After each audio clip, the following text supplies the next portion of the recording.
My dear brothers and sisters, welcome to the other classroom. Class 9 এর second unit test অর্থাৎ দ্বিতীয় পর্যায়ক্রমিক মূল্যায়নে physical science বা ভৌতবিজ্ঞানের most important কোশ্চেনের সাজেশন নিয়ে আলোচনা করব। এই সাজেশনটি পশ্চিমবঙ্গের প্রত্যেকটা স্কুলের জন্য কিন্তু সমান গুরুত্বপূর্ণ। তোমাদের ভৌতবিজ্ঞানে যে সমস্ত প্রশ্নগুলো রয়েছে একদম ডিটেলস অ্যানালাইজ করে বানানো, আশা করি তোমার কাজে আসবে। বিগত 2 বছর ধরে এই সাজেশনটা ফলো করে অনেক স্টুডেন্ট কিন্তু যথেষ্ট ভালো রেজাল্ট করেছে। আশা করি তোমারও কাজে আসবে, তুমি একটা ভালো রেজাল্ট করতে পারবে। চলো শুরু করছি ক্লাস 9 এর ভৌতবিজ্ঞানের মোস্ট ইম্পর্টেন্ট সাজেশন নিয়ে আলোচনা। ফিজিক্যাল সায়েন্স সেই মজার সাবজেক্ট, আমার তো সেই লাগে। দেখো ভৌতবিজ্ঞান অর্থাৎ ক্লাস 9 এর ফিজিক্যাল সায়েন্সের প্রথম ইউনিট টেস্টে কোন চ্যাপ্টার রয়েছে, কোন চ্যাপ্টার থেকে প্রশ্ন হবে। প্রথমত পদার্থ, গঠন, ধর্ম, এখান থেকে প্রশ্ন হবে, অনেকগুলো প্রশ্ন থাকবে এবং এই চ্যাপ্টারটা তোমাদের 11-এ গিয়ে আবার পড়তে লাগবে। তারপর দেখো 2 নম্বর পদার্থ, মৌলের ধারণা, দ্রবণ, অ্যাসিড, ক্ষার, লবণ, এটা কেমিস্ট্রির টপিক। তারপর দেখো 3 নম্বর কার্যক্ষমতা ও শক্তি, এটা ক্লাস 11-এর ফিজিক্সের টপিক। আর ক্লাস 11-এর ফিজিক্স আমি পড়াচ্ছি, দুর্দান্ত একটা টপিক, মন দিয়ে পড়বে। আমি কিন্তু অনেক প্রশ্ন কভার করে দিলাম, তোমাদের 11-12-এ খুব ভালো একটা বেসও তৈরি হয়ে যাবে। একদম মন দিয়ে এই প্রশ্নগুলো সলভ করবে এবং পড়বে। পদার্থের গঠন এবং ধর্ম, এখান থেকে কোন প্রশ্নগুলো ইম্পর্টেন্ট, দেখো সংজ্ঞা বা কাকে বলে বা কি বলতে কি বোঝো, এই বিষয়গুলো দেখো। প্রবাহী কি বা প্রবাহী বলতে কি বোঝো, ঘাত কি বা ঘাত কাকে বলে, চাপ কাকে বলে, ব্যারোমিটার, তারপরে প্লবতা, ঘনত্ব, আপেক্ষিক গুরুত্ব, আপেক্ষিক ঘনত্ব, পৃষ্ঠটান, সান্দ্রতা, ধারারেখ প্রবাহ রেখা, সন্ধিবেগ, অশান্ত প্রবাহ, প্রান্তীয় বেগ, স্থিতিস্থাপকতা, পীড়ন বিকৃতি, অনুদৈর্ঘ্য বিকৃতি, আয়তন বিকৃতি, ইয়ং গুণাঙ্ক। এর মধ্যে যেগুলো লাল কালার সেগুলো ইম্পর্টেন্ট, যেরকম ধরো ঘাত বল 11-এ আবার পড়তে হবে। 11-এ নিউটনস ল বলে একটা চ্যাপ্টার পাবে, সেখানে কিন্তু পাবে। এবার দেখো এই যে প্লবতা, সান্দ্রতা, পৃষ্ঠটান, এটা ভেসকোসিটি বা স্ট্রেস, যেটাকে ইলাস্টিসিটি বলে একটা চ্যাপ্টার আছে, তার মধ্যে কিন্তু কভার হবে 11-এ গিয়ে আবার পড়তে হবে। অবশ্যই মন দিয়ে পড়ো। সন্ধিবেগ, অশান্ত প্রবাহ, প্রান্তীয় বেগ, এগুলো 11-এর টপিক। আর এই যে পীড়ন বিকৃতি, অনুদৈর্ঘ্য বিকৃতি, আয়তন বিকৃতি, ইয়ং গুণাঙ্ক থেকে কিন্তু নিটে প্রশ্ন হয়। অনেক সময় নিট বলতে MBBS এর যে এন্ট্রান্স এক্সাম হয় তাকে বলে নিট, সেখানে কিন্তু প্রশ্ন হয় এই টপিকের উপর। অবশ্যই মন দিয়ে এগুলো সলভ করো। 11-12-এ দেখবে অনেকটাই সায়েন্স তোমার কভার হয়ে যাবে। অবশ্যই বুঝে পড়তে হবে, মুখস্থবিদ্যা চলবে না, বুঝে পড়ো, বেশ বানাও। নেক্সট চলো আরও কিছু আমরা প্রশ্ন দেখি। অ্যাকচুয়ালি 11-12-এর ফিজিক্স কিন্তু দুর্দান্ত, একদম আলাদা একটা জগৎ পাবে। দেখো সিজিএস একক বা এসআই একক অনেক সময় আসে, অনেক সময় কি থাকে যে ঘাতের সিজিএস একক বা এসআই একক লেখো।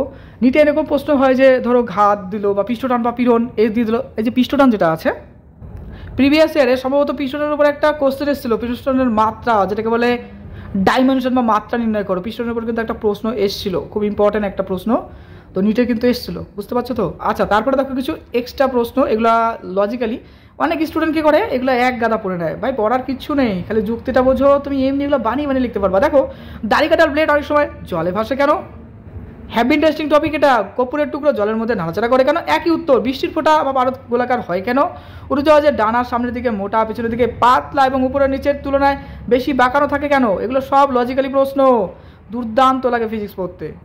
তারপর দেখো উচ্চ বেগে গতিশীল ট্রেনের কাছাকাছি থাকা বিপজ্জনক কেন, ধারালো ছুরি দিয়ে সহজে ফল বা সবজি কাটা যায় কেন, প্রমাণ করো তলের মধ্যে কোনো বিন্দুতে চাপ HDG। আমরা এটা উঁচু ক্লাসে অর্থাৎ 11-এ গিয়ে পড়বো কি H রো জি, রো বলতে ডেন্সিটি, এটা ডিটাকে আমরা তখন এইভাবে ডেন্সিটি ডি, কিন্তু ডেন্সিটিকে আমরা অনেক সময় রো দ্বারা প্রকাশ করি। এই যে সাইনটা এটাকে বলে রো, কনসেপ্ট ক্লিয়ার। নেক্সট দেখো সাইফন কি, এর ব্যবহার, বায়ুশূন্য স্থানে সাইফন ক্রিয়া করে না কেন, আর্কিমিডিসের নীতি লেখো, একটি বস্তুর স্থির হয়ে ভাষার শর্ত লেখো। এখানে অনেক প্রশ্নই আছে যেগুলো কিন্তু তোমার 11-এ কাজে লাগবে। নেক্সট প্রশ্ন দেখো, তলের পৃষ্ঠটান কোন বিষয়ের উপর নির্ভর করে, সান্দ্র বল এবং ঘর্ষণ বলের মধ্যে একটি মিল এবং একটি অমিল, মানে পার্থক্য এবং একটা মিল লিখতে বলছে।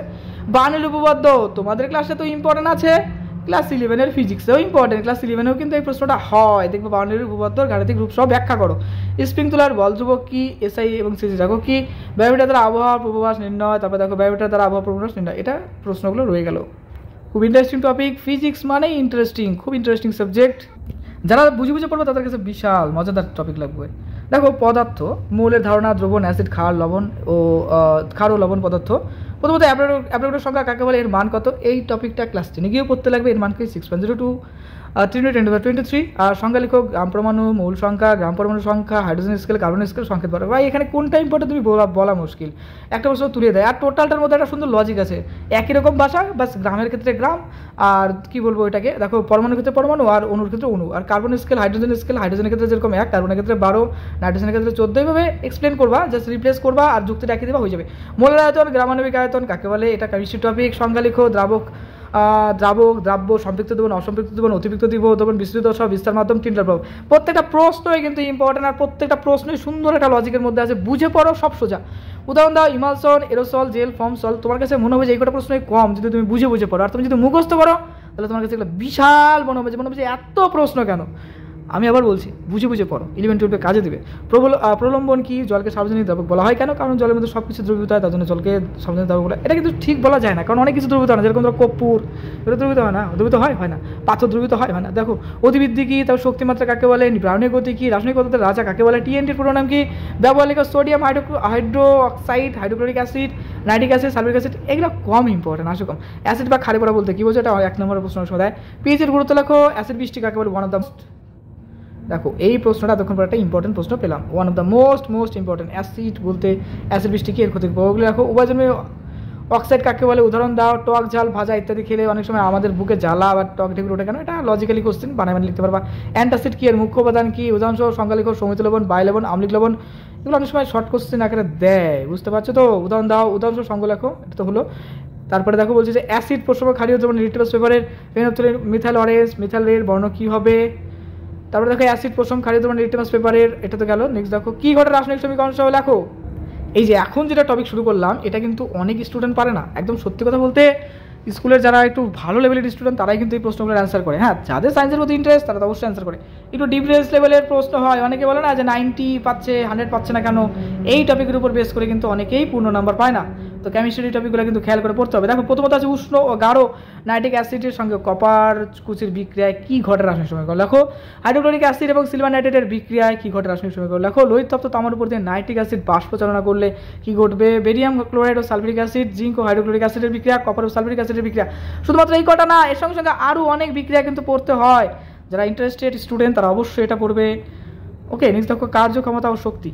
নেক্সট দেখো বলের প্রয়োগবিন্দু বলতে কি বোঝো, কার্য কি, এটি কোন ধরনের রাশি, কার্যের এসআই সিজি চক্রের নাম লেখো। 1 জুল এবং 1 বলতে কি বোঝো। হ্যাঁ, তোমাদের ক্লাস 9-এ এটা one of the most important. এ দেখো, এটা ইম্পর্টেন্ট। 10⁻7 জুল বলে একটা পাবা, দেখো 10⁻7 আর্ক পাবা, জুল এবং আর্গের মধ্যে সম্পর্কটা।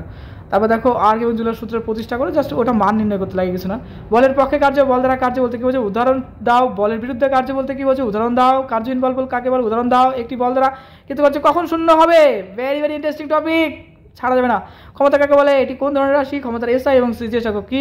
ওয়াট কাকে বলে, 1 এইচপি কত ওয়াট। বাবা, এটা ভীষণ ইম্পর্টেন্ট, প্রচুর স্কুলে প্রশ্নটা রিপিট হয় কিন্তু। এই দেখো এটা, এটা বলছে যে এটা 1 এইচপি কষ্ট কত ওয়াট। নেক্সট শক্তি কাকে বলে, এসআই একক, সিজি একক। স্থির শক্তি কাকে বলে, কয় প্রকার সংজ্ঞা দাও।